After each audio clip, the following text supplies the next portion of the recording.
ये बड़ा इंपॉर्टेंट दौरा इस वक्त पाकिस्तान के वज़ीर आज़म का, और जो बिज़नेस कम्युनिटी चाइना जाएगी अगले एक हफ्ते के लिए इनका है, और जो बिज़नेस टू बिज़नेस इवेंट होने जा रहा है। एक्सपेक्टेशन थी कि $5 अरब की पाकिस्तान सरमायाकारी लाने में कामयाब हो जाएगा, लेकिन 286 कंपनीज़ को दावत दी गई, सिर्फ 30 MOUs अब तक मौसूल हो सके हैं।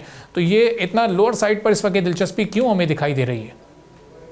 सबसे पहले तो आपका बहुत शुक्रिया कि आपने मुझे अपने प्रोग्राम में मदऊ किया, और यकीनन ये एक बहुत ही अहम दौरा है। और जिस तरीके से रीजनल हालात और दुनिया के हालात चेंज हो रहे हैं, उसमें अब इकोनॉमिक रिलेशंस, ट्रेड रिलेशंस आपने देखा है कि बहुत ज़्यादा सेंटर पीस होते जा रहे हैं।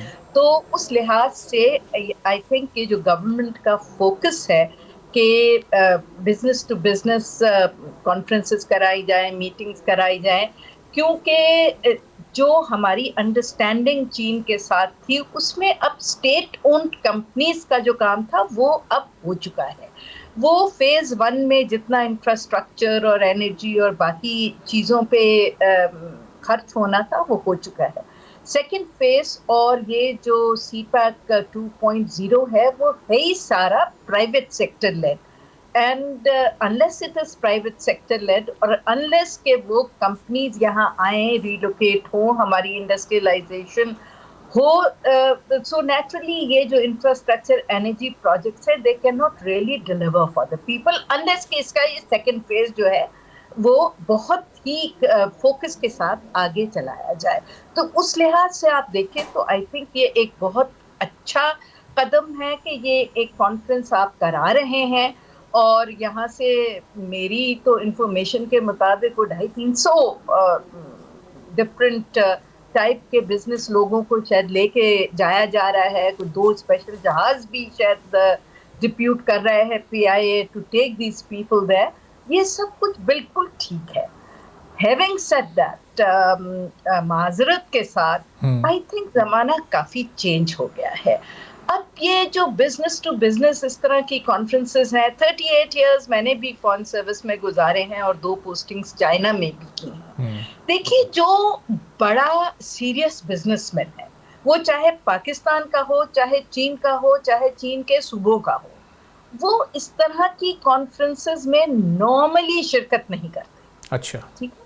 दूसरी बात ये है कि आजकल इतनी ज़्यादा टेक्नोलॉजी एडवांस हो गई है और इतनी ज़्यादा इंफॉर्मेशन अवेलेबल है कि जो सीरियस इन्वेस्टर है वो खुद अपने पार्टनर्स ढूंढ लेता है।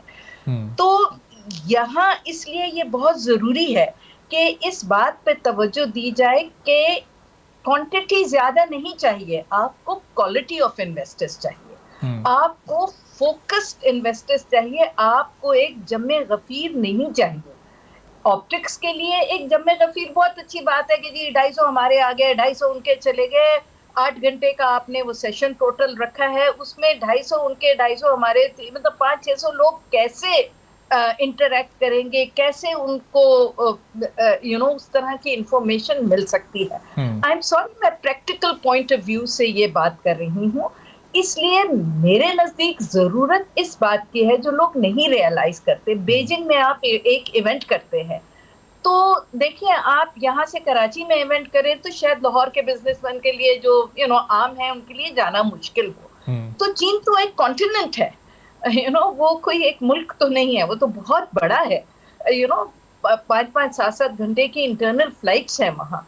तो हमें चाहिए कि हम उन जो हमारे एरियाज हैं, और हर एरिया हर प्रोविंस में नहीं है, आपने एग्रीकल्चर में लोगों को अगर इन्वॉल्व करना है, अट्रैक्ट करना है, तो आपको एग्रीकल्चर फोकस्ड इन्वेस्टमेंट कॉन्फ्रेंस जो है वो यूनान में जाके आप करें।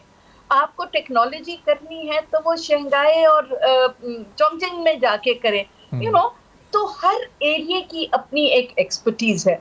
तो इस तरह की जो कॉन्फ्रेंसेस होती हैं वो बहुत अच्छा एक किरदार अदा करती है कि वहाँ के मीडिया जो है वो, जो हम अपनी प्रेजेंटेशंस करेंगे, अपना वो इंफॉर्मेशन देंगे, वो उनका मीडिया भी थोड़ा सा डिसेमिनेट करेगा, हमारे जो वहाँ प्रेस सेक्शन है वो भी डिसेमिनेट करेगा। आपके पास बहुत सारे सेक्टर्स की एक अच्छी प्रेजेंटेशंस आ जाएंगी जो आप बाद में फॉलो अप के तौर पे यूज कर सकते हैं। तो जहां तक MOUs का सवाल है, तो बड़ी माजरत के साथ आई थिंक पाकिस्तान दुनिया का सबसे बड़ा जो है मियानी कब्रिस्तान है MOUs के लिहाज से। हमने कोई ट्रिलियंस ऑफ डॉलर्स के MOUs किए हैं, एग्रीमेंट्स किए हैं, और 5 साल बाद उन्हीं सेक्टर्स में दोबारा नए अफसर आते हैं, वो नई वो शुरू हो जाते हैं। तो MOUs किसी चीज की भी इंडिकेशन नहीं हो। सब्सक्राइब करें और बेल दबाएं ताकि कोई खबर रह न जाए।